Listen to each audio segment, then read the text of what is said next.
اور دن بھی آیا.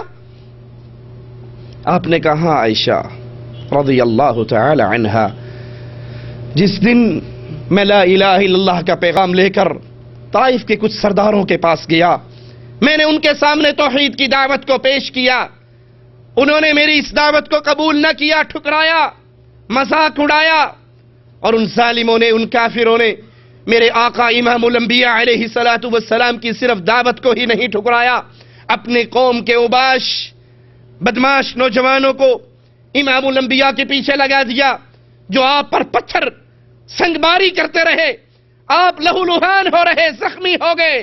امام الانبیاء ان کو جہنم سے بچانے کی دعوت کا پیغام لے کر ان تک پہنچے، اور ان ظالموں نے نہ صرف نبی کی دعوت کو ٹھکرایا بلکہ آپ پہ بدترین ظلم کیا، یہاں تک کہ آپ طائف سے باہر نکل آئے.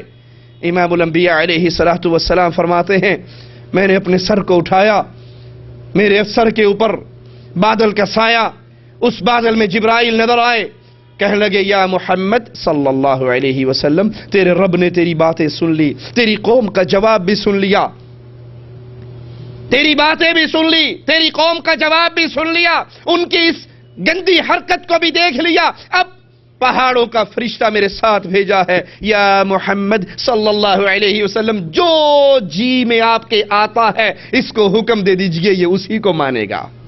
پہاڑوں کے فرشتے نے امام الانبیاء کو سلام کیا، کہا آقا آپ کی اللہ نے آپ کی دعوت، آپ کی باتیں، قوم کا جواب، ان کی یہ حرکت سب دیکھ لی، اب اگر کہو ان دو پہاڑوں کو اٹھا کر اہل طائف کو پیس کر رکھ دوں، جو آپ کہو گے وہی میں کروں گا.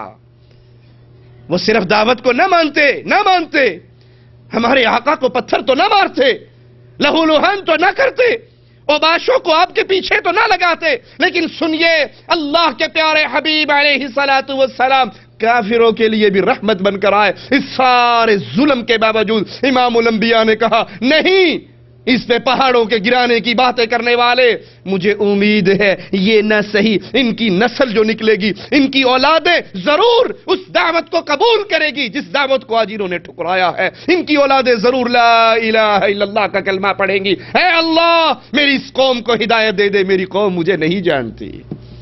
اجازت مل گئی، چاہو پہاڑوں کو گرا کر اس بستی کو پیس دیا جائے، لیکن محمد صلی اللہ علیہ وسلم رحمت للعالمین بن کر آئے. ان کافروں کے لیے بربادی کی اجازت ملنے کے باوجود آپ نے کہا نہیں میرے اللہ، میں ان کی ہدایت کی دعا کرتا ہوں. اللہ کے لیے اس حدیث کو سامنے رکھ کر، طائف کے اس سفر کو سامنے رکھ کر میں اپنے گریبان میں جھانکوں، آپ اپنے گریبان میں جھانکے. لا الہ الا اللہ کی سچی دعوت کو لے کر ہمارے آقا طائف میں گئے تھے، پتھر پڑے تھے، ظلم ہوا تھا. کیا اس دعوت کو میں نے بھی کسی تک پہنچانے کی کبھی اپنے دل کے اندر پلاننگ ہی کی؟ سوچ لیجئے گا. نبی سے پیارا خون کسی کا نہیں، نبی سے پیارا جسم کسی کا نہیں، نبی سے زیادہ عزت کسی کی نہیں، وہ کائنات کی افضل ترین ہستی، لیکن دعوت توحید کے لیے امام الانبیاء کے جسم اطہر سے مبارک خون بہ رہا ہے، پتھر پڑ رہے ہیں، وہ اس دعوت کو پھیلانے کے لیے اتنے ظلم برداشت کر رہے ہیں. کیا یہ دعوت میں نے بھی پھیلائی؟ میں نے بھی کسی کے سامنے اللہ کی توحید کی دعوت رکھی؟ یہ سوال میرے اور آپ کے لیے باقی رہے گا. نبی کی محنت اس توحید کو پھیلانے میں یہ تھی، ہم اسی نبی کے ماننے والے ہیں، ہم اسی نبی کا تذکرہ کر رہے ہیں، ہم اسی نبی کی امت میں ہیں، ہم اسی نبی سے محبت کے دعوے دار ہیں. وہ فریضہ جو امام الانبیاء نے ادا کیا، جو معصوم تھے، جن کے سب کچھ معاف تھے، جو اللہ کی جنتوں کے مہمان تھے، جو اعلیٰ ترین سید البشر کی حیثیت رکھتے تھے، انہوں نے یہ تکلیفیں اٹھائی توحید کی دعوت دیتے ہوئے. کیا اس دعوت کو دینا میری اور آپ کی ذمہ داری نہیں ہے؟ کیا نبی نے یہ پیغام میرے اور آپ کے لیے نہیں چھوڑا؟ جنہوں نے سنا ہے وہ غائب لوگوں تک پہنچا دیں. ہم نے جو توحید کو سمجھا، ہم نے جو توحید کو مانا، اس کے بعد میری اور آپ کی ذمہ داری کیا باقی بچتی ہے؟ صحیح مسلم میں ہے، عبداللہ بن مسعود رضی اللہ عنہ وارضاہ کہتے ہیں رسول اللہ صلی اللہ علیہ وسلم کا مبارک چہرہ میری آنکھوں کے سامنے ہے. آپ کسی نبی کا حال بیان کر رہے اور اشارہ اپنی ہی ذات کی طرف کہ وہ نبی، قوم نے اسے زخمی کر دیا، وہ پیغمبر اپنے چہرے سے اپنے لہو کو صاف کر رہا اور دعا مانگ رہا، اے رب میری قوم کو معاف کر دے، یہ قوم مجھے نہیں جانتی۔ جنگ احد میں امام الانبیاء زخمی ہوئے، آپ کا چہرہ خون آلود ہوا، آپ خون صاف کر رہے ہیں اور اپنی قوم کی ہدایت کے لیے دعا کر رہے۔ مکہ فتح ہوا، وہ جنہوں نے مکے سے نکلنے پہ مجبور کر دیا تھا، وہ جنہوں نے گھر کا محاصرہ کر لیا تھا، وہ جو جان کے دشمن بن چکے تھے، وہ جو گالیاں دیا کرتے تھے، وہ جو راستے میں کانٹے بچھایا کرتے تھے، وہ جو گھر میں گندگی پھینکا کرتے تھے، وہ جو حرم کے اندر حالت سجدے میں اونٹ کی اوجڑی رکھا کرتے تھے، آج مکہ فتح ہو چکا، لیکن امام الانبیاء کفار کے لیے کیسے رحمت بن کر آئے۔ صحیح بخاری میں ہے، فتح مکہ کے دن سیدنا سعد نے ابو سفیان کو دیکھا تو کہا، ابو سفیان آج تو دشمنوں کی گردنوں کو اڑانے کا دن ہے۔ ابو سفیان کے پاس سیدنا عباس کھڑے تھے، کہنے لگا، عباس اللہ تیرا بھلا کرے، مجھے تو بچا لینا۔ سعد نے تو بڑا شدید جملہ کہا ہے کہ آج دشمنوں کی گردنیں ماری جائیں گی، مجھے تو اپنی پناہ میں لے لینا، مجھے بچا لینا۔ سارا لشکر داخل ہو گیا مکے میں، آخر میں سب سے چھوٹا گروہ قافلہ امام الانبیاء کا آیا۔ ابو سفیان نے کہا، یا رسول اللہ صلی اللہ علیہ وسلم، آپ نے سنا ہے سعد کیا کہتا پھر رہا ہے؟ آپ نے کہا، ابو سفیان اس نے کیا کہا؟ کہا سعد نے کہا ہے آج گردنیں مارنے کا دن ہے، دشمنوں کی گردنیں کاٹنے کا دن ہے، انتقام کا دن ہے۔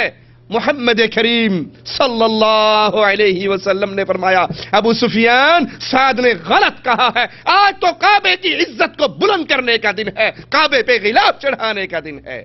اور امام الانبیاء علیہ السلام نے اپنے دشمنوں کے لیے معافی کا اعلان کر دیا، بلکہ کہا جو اپنے ابو سفیان کے گھر میں داخل ہو جائے اس کو بھی پناہ ہے، اس کو بھی امان ہے، جو اپنے گھر کے دروازے بند کر لے اس کو بھی امان ہے، جو بیت اللہ میں داخل ہو جائے اس کو بھی امان ہے۔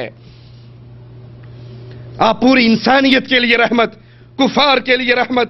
صحیح بخاری کے اس قصے کو سنیے اور میرے نبی کی رحمتوں کا اندازہ کیجئے۔ امام الانبیاء علیہ السلام کے صحابہ گرفتار کر کے لے آتے ہیں، آقا فرماتے ہیں اس کو مسجد نبوی کے ستون سے باندھ دو، مسجد سے باندھ دیا گیا۔ امام الانبیاء علیہ السلام آئے، پوچھا ثمامہ کیا پروگرام ہے؟ وہ جواب میں کہتا ہے، اگر مارو گے قوم کا سردار ہوں، میرے پیچھے انتقام لینے والے موجود ہیں، عام آدمی نہیں ہوں، اور اگر چھوڑ دو گے احسان مند رہوں گا، اگر مال چاہیے جتنا جی چاہتا ہے مانگو، مال بھی دیا جائے گا۔ امام الانبیاء نے کہا اسے بندہ رہنے دو، لوٹ گئے۔ اگلے دن پھر یہی سوال کیا، اس نے پھر وہی جواب دیے۔ تیسرے دن امام الانبیاء پھر پوچھ رہے ہیں ثمامہ کیا پروگرام ہے؟ ثمامہ جواب میں وہی اپنے الفاظ دہرا رہا۔ امام الانبیاء علیہ السلام، آپ کی رحمتیں، آپ کی محبتیں، آپ کا پیار، آپ کی فراخ دلی، کہا اس کو آزاد کر دو، رہا کر دو۔ ثمامہ نکلتے ہیں مسجد سے، مسجد کے قریب تالاب پہ جاتے ہیں، غسل کرتے ہیں، واپس امام الانبیاء کی پیاری مجلس میں آتے ہیں اور آوازہ لگاتے ہیں، اشہد اللہ الہ الا اللہ۔ زبان حال سے کہنے دیجئے، ثمامہ کے جذبات کی ترجمانی کرنے دیجئے، امام الانبیاء کے جذبات کو یوں کہنے دیجئے، ثمامہ ہم نے تو تجھے آزاد کر دیا تھا۔ اور ثمامہ کے جذبات، کہا آقا اسی وقت تک آزاد تھا جب تک تیرے چہرے کا دیدار نہیں کیا تھا۔ آقا کلمہ پڑھائیے، اپنے مریدوں میں، اپنے پیاروں میں، اپنے ساتھیوں میں شامل کیجئے۔ ثمامہ کی دو باتیں آپ کو سنانا چاہتا ہوں، غور کیجئے گا۔ کہنے لگا، یا رسول اللہ صلی اللہ علیہ وسلم، جب تک میں مسلمان نہیں ہوا تھا، جب تک میں نے کلمہ نہیں پڑھا تھا، آپ کے پیاروں کی لسٹ میں نہیں آیا تھا۔ اے اللہ کے نبی، کائنات کا سب سے برا شہر آپ کا شہر تھا، برا دین آپ کا دین تھا، برا چہرہ آپ کا چہرہ تھا، اور اب میں نے کلمہ پڑھ لیا ہے۔ امام الانبیاء، آپ کا مرید بن چکا ہوں، آپ کی جماعت میں شامل ہو چکا ہوں۔ جب کافر تھا تین سوچیں وہ بیان کر رہا ہے، برا شہر آپ کا، برا دین آپ کا، برا چہرہ آپ کا، اور انقلاب کلمہ پڑھتے ہی، رسالت کو مانتے ہی، توحید کو مانتے ہی ثمامہ کی زندگی میں کیا انقلاب آیا؟ کہا یا رسول اللہ صلی اللہ علیہ وسلم، رب محمد کی قسم، کائنات میں آپ سے پیارا چہرہ کسی کا نہیں ہے۔ مدینے سے پیاری بستی بھی کوئی نہیں، آپ کے دین سے پیارا دین بھی کوئی نہیں۔ یہ کیا چیز تھی جو ثمامہ کے اندر داخل ہوئی؟ جس سے محبت کی جاتی ہے اس کے چہرے سے پیار کیا جاتا ہے، جس سے محبت کی جاتی ہے اس کی اداؤں سے پیار کیا جاتا ہے، جس سے محبت کی جاتی ہے اس کے پیغام سے پیار کیا جاتا ہے۔ کلمہ پڑھتے ہی انقلاب، کلمہ پڑھنے سے پہلے آپ کے چہرے کو نعوذ باللہ ثم نعوذ باللہ برا چہرہ کہہ رہا، اور کلمہ پڑھتے ہی، مرید بنتے ہی، جماعت میں آتے ہی انقلاب۔ کتنا عظیم چینج ہے، کتنی بڑی تبدیلی ہے۔ کہا کائنات کا سب چہروں میں پیارا چہرہ محمد الرسول اللہ صلی اللہ علیہ وسلم۔ کیا ثمامہ کی بات میرے اور آپ کے دل کو لگتی ہے؟ اللہ کے لیے سوچنا۔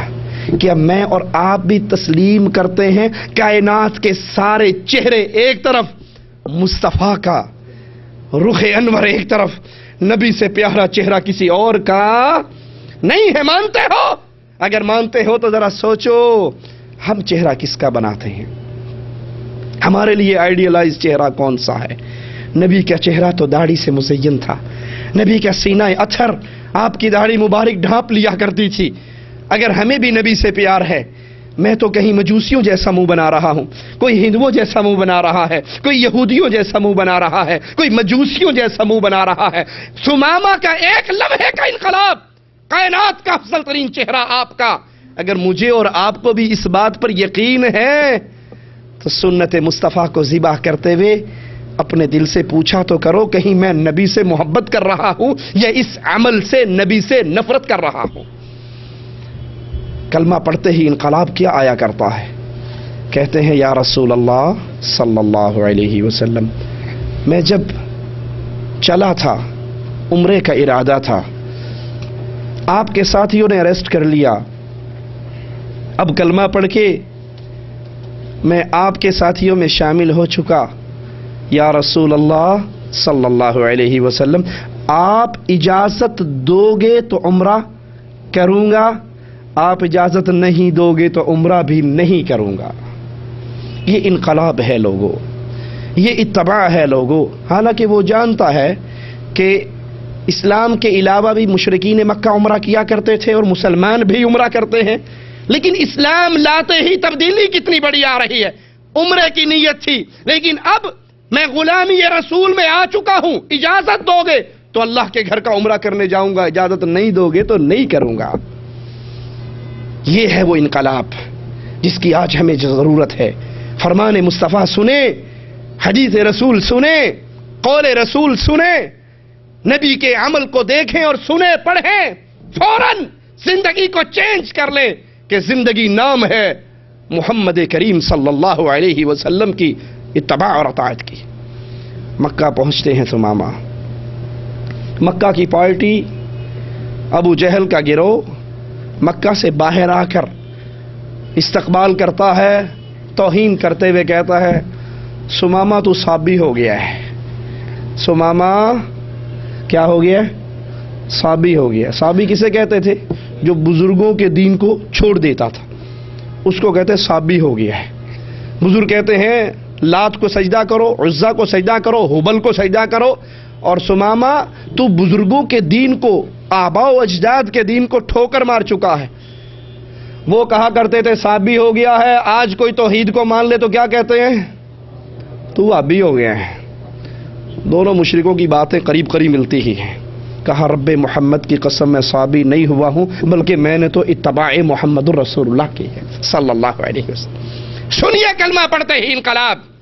کہا لوگو اے اہل مکہ، تمہارے گھر میں گندم گیہوں میرے ذریعے سے آیا کرتی تھی، رب محمد کی قسم آج کے بعد گندم کا ایک دانہ بھی تمہارے گھر میں اس وقت تک نہیں بھیجوں گا جب تک محمد اس کی اجازت نہیں دے لیں گے صلی اللہ علیہ وسلم۔ نبی کافروں کے لیے بھی رحمت بن کر آئے، اللہ کے رسول صلی اللہ علیہ وسلم اہل ایمان کے لیے بھی رحمت بن کر آئے۔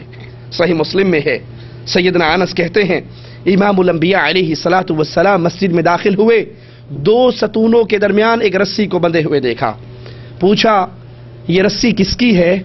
جواب دینے والوں نے دیا یا رسول اللہ صلی اللہ علیہ وسلم یہ رسی زینب کی ہے، وہ نماز پڑھتے ہوئے جب تھک جاتی ہے تو اس کا سہارا لے کر نماز پڑھتی ہے۔ امام الانبیاء علیہ الصلوۃ والسلام نے فرمایا اس رسی کو کھول دو، لوگوں جب تم تھک جاؤ تمہارے اوپر تمہارے جسم کا حق شروع ہو جاتا ہے، جب تک تم حشاش بشاش